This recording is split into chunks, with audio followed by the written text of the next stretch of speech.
Anyway ਮੈਂ ਦੱਸ ਦਿਆਂ, ਅੱਜ ਮੈਂ ਇੱਥੇ ਮਿਕੀ ਗਰੋਵ ਪਾਰਕ ਹੈਗਾ ਆ ਲੋਹਡਾਈ ਦੇ ਵਿੱਚ, ਉੱਥੇ ਜੀ ਜਿਹੜੇ ਇਲੈਕਟ੍ਰਿਕ ਵਹੀਕਲ ਆ ਇਹਨਾਂ ਦਾ ਇੱਕ ਚੱਲ ਰਿਹਾ ਹੈਗਾ ਵੈਸਟਰਨ ਟਰੱਕ ਸੈਂਟਰ ਵੱਲੋਂ। ਅੱਛਾ, ਉੱਥੇ ਪਹੁੰਚਿਆ ਹੈਗਾ ਮੈਂ ਇਸ ਵੇਲੇ।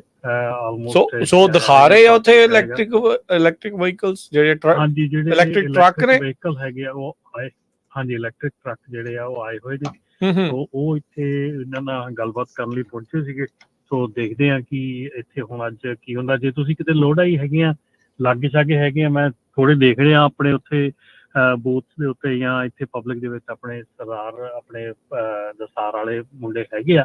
ਸੋ ਦੇਖਦੇ ਆ, ਗੱਲਬਾਤ ਕਰਦੇ ਆ। ਜੇ ਤੁਸੀਂ ਵੀ ਲਾਗੇ ਹੈਗੇ ਆ ਮਿਕੀ ਗਰੋਵ ਪਾਰਕ ਦੇ ਵਿੱਚ ਜਿਹੜਾ ਇਵੈਂਟ ਚੱਲ ਰਿਹਾ ਹੈਗਾ ਇਸ ਵੇਲੇ, ਕਿੰਨੇ ਵਜੇ ਤੱਕ ਹੋਣਾ ਹੈਗਾ ਆ? ਜੇ ਤੁਸੀਂ 1 ਵਜੇ ਤੱਕ ਜੇ ਤੁਸੀਂ ਇੱਥੇ ਲਾਗੇ ਛਾਗੇ ਹੈਗੇ ਆ ਤਾਂ ਜ਼ਰੂਰ ਜਿਹੜਾ ਆ ਪਹੁੰਚੋ ਇੱਥੇ। ਠੀਕ, ਨਹੀਂ ਚਲੋ ਚੰਗੀ ਗੱਲ ਆ, ਪਤਾ ਲੱਗਦਾ ਆ। ਉਦੋਂ ਟੈਸਲਾ ਵੀ ਕਹਿੰਦੇ ਵੀ ਇਹ ਇਲੈਕਟ੍ਰਿਕ ਸੈਮੀ ਟਰੱਕ ਦੀ ਜਿਹੜੀ ਪ੍ਰੋਡਕਸ਼ਨ ਆ 2026 ਤੱਕ ਬਹੁਤ ਤੇਜ਼ ਜਿਹੜੀ ਉਹ ਕਰ ਦੇਣੀ ਆ। ਤੁਸੀਂ ਵੀ ਲੇਟੈਸਟ ਆਈ ਥਿੰਕ ਓਨਟਾਰੀਓ ਵਾਲੇ ਟਰੱਕ ਸ਼ੋਅ ਦੇ ਉੱਤੇ ਆਏ ਸੀ।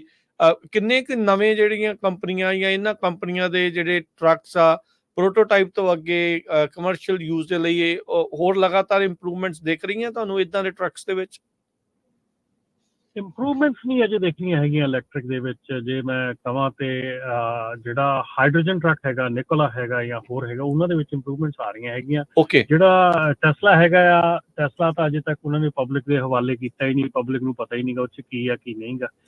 ਸਿਰਫ ਉਹ ਬਾਹਰੋਂ ਸ਼ਕਲ ਦੇਖ ਲੈਂਦੇ ਆ ਤੇ ਉਹ ਦੇਖ ਲੈਂਦੇ ਆ। ਤੇ ਜਿੱਦਾਂ ਹੁਣ ਆਮ ਇੱਥੇ ਹੁਣ ਵਾਲਵੋ ਦੇ ਟਰੱਕ ਜਿਹੜੇ ਆ ਇਹ ਖੜੇ ਆ, ਜਿਹੜੇ ਡੇ ਕੈਬ ਹੈਗੇ ਆ ਉਹ ਵੀ ਆ, ਜਿਹੜੇ ਛੋਟੇ ਆ ਉਹ ਵੀ ਆ, ਗਾਰਬੇਜ ਟਰੱਕ ਆ, ਕਈ ਕੁਛ ਆ, ਉਹ ਖੜਾ ਕੀਤਾ ਹੋਇਆ, ਲਿਆਂਦਾ ਇਹਨਾਂ ਨੇ ਪਬਲਿਕ ਵਾਸਤੇ, ਓਪਨਲੀ ਸ਼ੋਅ ਕੀਤਾ। ਅੱਜ ਤੱਕ ਟੈਸਲਾ ਨੇ ਇਹ ਕਦੀ ਨਹੀਂ ਕੀਤਾ ਹੈਗਾ। ਉਹ ਚੁੱਪਚਾਪ ਹੀ ਸਾਰਾ ਅੰਦਰ ਖਾਤੇ ਰੱਖ ਰਹੇ ਹੈਗੇ ਆ, ਜੋ ਵੀ ਰੱਖ ਰਹੇ ਆ। ਪ੍ਰੋਡਕਸ਼ਨ ਵਧਾਉਣੀ ਆ, ਕਰਨੀ ਆ, ਜੋ ਮਰਜ਼ੀ ਕਰਨੀ ਆ, ਪਰ ਪਬਲਿਕ ਦੇ ਲਈ ਉਹ ਚੀਜ਼ ਅਵੇਲੇਬਲ ਨਹੀਂ ਹੈਗੀ ਇਸ ਵੇਲੇ। ਸੋ ਇਸ ਕਰਕੇ ਮੈਂ ਨਾ ਹੀ ਟੈਸਲਾ ਦੇ ਉੱਤੇ ਜ਼ਿਆਦਾ ਦਿਮਾਗ ਹੈਗਾ, ਨਾ ਹੀ ਜ਼ੋਰ ਦੇਈਦਾ, ਕਿਉਂਕਿ ਉਹ ਆਪਣੇ ਆਪ 'ਚ ਰਹਿੰਦੇ ਆ। ਸੋ ਆਪਾਂ ਨੂੰ ਕੋਈ ਜਦੋਂ ਆਊਗੇ ਉਦੋਂ ਫਿਰ ਦੇਖੀ ਜਾਊਗੀ। ਇਲੈਕਟ੍ਰਿਕ ਜਿਹੜੀ ਆ, ਦੇਖੋ ਜਦੋਂ ਤੁਸੀਂ ਕੋਈ ਚੀਜ਼ ਕਰਨੀ ਆ ਪਬਲਿਕ ਦੇ ਵਿੱਚ ਮਾਰਕੀਟ 'ਚ ਲੈ ਕੇ ਆਉਣੀ ਹੈ, let public use it, let public see it, ਹੈ ਨਾ। ਜੇ ਤੁਸੀਂ ਉਹਨੂੰ ਲੁਕਾ ਕੇ ਰੱਖਦੇ ਕੁਝ ਇੱਦਾਂ ਦਾ ਕੰਮ ਕਰਦੇ ਆ, you must B hiding something, ਕਿ ਉਹਦੇ 'ਚ ਕੋਈ ਨਾ ਕੋਈ ਗਲਤ ਚੀਜ਼ ਹੈਗੀ। ਗਲਤ ਚੀਜ਼ ਇਹ ਹੋਈ ਆ ਕਿ ਜੋ ਰੇਂਜ ਦੱਸ ਰਹੇ ਉਹ ਚੱਲਦਾ ਨਹੀਂ ਹੈਗਾ, ਦੈਟਸ ਇਟ। ਅਸੀਂ ਵੋਲਵੋ ਦੇ ਟਰੱਕ ਵੀ ਦੇਖੇ ਆ, ਫਰੇਟਲਾਈਨਰ ਵੀ ਦੇਖੇ ਆ, 180 ਮੀਲ ਦੀ ਰੇਂਜ ਦੇ ਕਹਿੰਦੇ ਆ, ਪਰ ਯੂਜ਼ਲੀ ਉਹਦੇ ਜਿਹੜੇ ਯੂਜ਼ਰ ਆ ਉਹ ਕਹਿੰਦੇ ਵੀ ਨਹੀਂ, 180 ਮੀਲ ਨਹੀਂ ਚੱਲਦਾ ਹੈਗਾ, 150 ਮੀਲ ਤੇ ਰਹਿ ਜਾਂਦਾ, 140 ਤੇ ਰਹਿ ਜਾਂਦਾ। ਪਰ ਜੋ ਵੀ ਆ ਉਹ ਪਬਲਿਕ ਦੇ ਸਾਹਮਣੇ ਹੋਣਾ ਚਾਹੀਦਾ, ਕਿਉਂਕਿ ਜਿਹੜਾ ਇਲਾਨ ਮਸਕ ਹੈਗਾ, ਟੈਸਲਾ ਹੈਗਾ, ਇਹਦੀ ਸ਼ੁਰੂ ਤੋਂ ਇਹੀ ਆ ਕਿ ਇਹ ਗਲਤ ਇਨਫੋਰਮੇਸ਼ਨ ਕਾਫੀ ਦਿੰਦਾ ਹੈਗਾ। ਸੋ ਇਸ ਕਰਕੇ ਆਈ ਥਿੰਕ ਪਬਲਿਕ ਦੇ ਸਾਹਮਣੇ ਰੱਖੋ ਜਿਹੜੀ ਵੀ ਚੀਜ਼ ਬਣਾਈ ਹੈ, let public decide if it is good not. ਇਹ ਤੁਹਾਡੀ ਸਟੇਟਮੈਂਟ ਨਾ ਜਿਹੜਾ ਕੈਲੀਫੋਰਨੀਆ ਦਾ ਗਵਰਨਰ ਹੈ ਗੈਬਨ ਨਿਊਸਮ ਵਾਲੀ ਲੱਗਦੀ ਹੈ। ਉਹ ਵੀ ਪਸੰਦ ਨਹੀਂ ਕਰਦਾ ਇਲਾਨ ਮਸਕ ਨੂੰ। ਤੇ ਅੱਜ ਕੱਲ ਇਲੈਕਸ਼ਨ ਸੀਜ਼ਨ ਚੱਲ ਰਿਹਾ ਤਾਂ ਚਲੋ ਹਰਜੋਤ ਜੀ, ਚਲੋ ਪੋਲਿਟਿਕਸ ਅਸਾਈਡ, ਪਰ ਪ੍ਰੋਡਕਟ ਜਿਹੜਾ ਅਜੇ ਤੱਕ ਕਾਮਯਾਬ ਉਹਨਾਂ ਦਾ ਹੋ ਨਹੀਂ ਰਿਹਾ। 2022 ਦਾ ਅਨਾਉਂਸ ਕੀਤਾ ਆ, ਲੋਕਾਂ ਕੋਲ ਡਾਲਰ ਵੀ ਲਏ, ਪਰ ਅਜੇ ਤੱਕ ਉਹਨਾਂ ਨੇ ਦਿਖਾਇਆ ਨਹੀਂ। ਨਹੀਂ ਸਰ 2017 ਦਾ ਅਨਾਉਂਸ ਕੀਤਾ ਹੈ, 2017 ਚ ਅਨਾਉਂਸ ਕੀਤਾ ਸੀ। ਉਦੋਂ ਹੀ ਸਾਰੀ ਮਾਰਕੀਟ ਡਿਸਟਰਪਟ ਹੋ ਗਈ ਸੀ।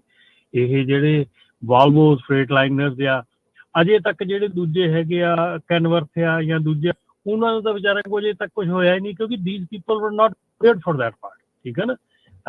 ਦੂਸਰੀ ਚੀਜ਼ ਆ, ਇਸ ਵੇਲੇ ਤੁਸੀਂ ਸੁਣ ਹੀ ਰਹੇ ਹੋਣੇ ਆ ਕਿ ਜਿਹੜੇ AI ਹੈਗੀ ਆ, AI ਦੀ ਜਿਹੜੀ ਸਰਵਰਸ ਆ, ਉਹਨੂੰ ਪਾਵਰ ਦੇਣ ਦੇ ਲਈ ਗੂਗਲ ਵੱਲੋਂ ਨਿਊਕਲੀਅਰ ਪਲਾਂਟ ਸ਼ੁਰੂ ਕਰਨ ਦੀ ਕੋਸ਼ਿਸ਼ ਕੀਤੀ ਜਾ ਰਹੀ ਆ। 6 ਨਵੇਂ ਪਲਾਂਟ ਦੀ ਗੱਲ ਚੱਲ ਰਹੀ ਹੈ ਜੀ, 6 ਨਵੇਂ ਨਿਊਕਲੀਅਰ ਪਲਾਂਟ ਬਣਨ ਜਾ ਰਹੇ ਆ।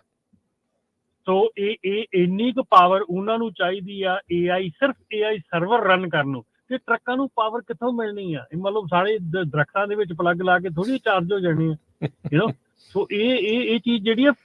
ਅੱਛਾ ਰਮਨ ਜੀ, ਜਦੋਂ ਹੁਣ ਦੇਖੋ ਵੀ, ਜਦੋਂ ਹੁਣ ਤੁਸੀਂ ਵੀ ਉੱਥੇ ਗਏ, ਇਲੈਕਟ੍ਰਿਕ ਨੂੰ ਲੈ ਕੇ ਚਰਚਾ ਆ, ਇਲੈਕਟ੍ਰਿਕ ਵਹੀਕਲ ਨੂੰ ਲੈ ਕੇ ਚਰਚਾ ਆ, ਕੀ ਫਿਰ ਉੱਥੇ ਟਰੱਕਿੰਗ ਵਾਲੇ ਹਾਈਬ੍ਰਿਡ ਦੀ ਗੱਲ ਨਹੀਂ ਕੋਈ ਉੱਥੇ ਕਰਦਾ? ਜਾਂ ਜੇ ਗੱਲ ਕਰਦੇ ਤੇ ਕੀ ਉਹਨਾਂ ਦਾ ਜਵਾਬ ਆ? ਕੀ ਉੱਤੇ ਕੋਈ ਵਰਕਆਊਟ ਹੋ ਰਿਹਾ ਆ ਹਾਈਬ੍ਰਿਡ ਇੰਜਨਸ ਦੇ ਉੱਤੇ ਟਰੱਕ ਦੇ ਲਈ ਵੀ?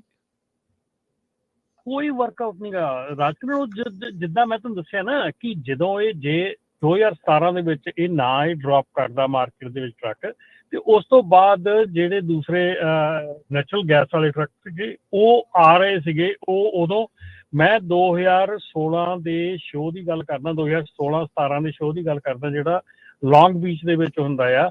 ਉਹ ਸ਼ੋਅ ਦੇ ਵਿੱਚ 1 ਸਾਲ ਦੇ ਵਿੱਚ ਸਾਰੇ ਨੈਚੁਰਲ ਗੈਸ ਵਾਲੇ ਟਰੱਕ ਐਲੀਮੀਨੇਟ ਹੀ ਹੋ ਗਏ ਆਲਮੋਸਟ। 1 ਸਾਲ 'ਚ ਲੋਕੀ ਭੁੱਲ ਹੀ ਗਏ ਵੀ ਨੈਚੁਰਲ ਗੈਸ ਵਾਲੇ ਟਰੱਕ, ਹਾਈਬ੍ਰਿਡ ਦੀ ਤਾਂ ਕਿਸੇ ਨੇ ਗੱਲ ਹੀ ਨਹੀਂ ਕੀਤੀ ਵਿੱਚ।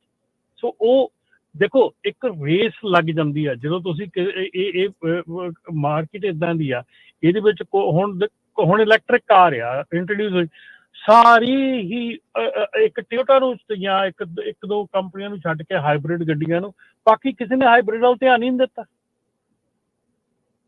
ਠੀਕ ਹੈ ਨਾ। ਸੋ ਇਹ ਚੀਜ਼ ਹੈ ਕਿ ਮਾਰਕੀਟ 'ਚ ਜਦੋਂ ਕੋਈ ਐਸੀ ਚੀਜ਼ ਆ ਜਾਂਦੀ ਆ, ਮਾਰਕੀਟ 'ਚ ਹੁਣ ਕੋਈ ਏਦਾਂ ਦੀ ਚੀਜ਼ ਆ ਜਾਂਦੀ ਹੈ ਜਿਹਦੇ ਵਿੱਚ ਕਿ ਤੁਸੀਂ ਦੂਜੇ ਜਿਹੜੇ ਹੁੰਦੇ ਆ ਮਾਰਕੀਟ ਦੇ ਸਰਵਿਸ ਪ੍ਰੋਵਾਈਡਰ ਹੁੰਦੇ ਆ, ਉਹ ਸਾਰਿਆਂ 'ਚ ਫਿਰ ਦੌੜ ਲੱਗ ਜਾਂਦੀ ਆ। ਸੋ ਇਸ ਕਰਕੇ ਜਿਹੜਾ ਐਕਚੁਅਲ ਸਹੀ ਪ੍ਰੋਡਕਟ ਬਣਨਾ ਹੁੰਦਾ ਉਹ ਪਿੱਛੇ ਰਹਿ ਜਾਂਦਾ।